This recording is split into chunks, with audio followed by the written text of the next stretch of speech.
Kronum 2010, round 1, featured a match between the Limelights and the Throwbacks. When they met last season, Lights won by 27.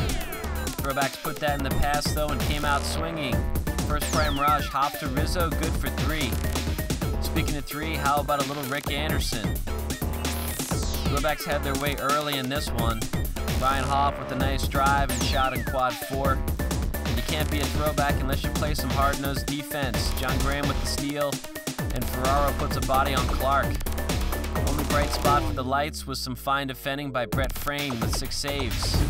At the end of 1, Throwbacks were up by 16. Into the second, the Lights turned to their leaders Kevin Clark and Trevor Lyman to get things going. The Throwbacks offense responded, hitting from the flex and the wedge. But the defense was not to be outdone. Fine saves by Wilcox and Reitz. And the back and forth continued. Frayne on target, then some fine marksmanship by Barger on a penalty. And finally, a little more defense. Lyman, then Bada. The period played out with the two teams exchanging blow for blow. And at the end of the second round, Throwbacks 45 and Limelights 27. Start of the third. How about that? Marco Mena goes ranked for 6. Kevin Clark goes to the crown for 2, then makes this circus shot. Now that's a highlight, and it's a game.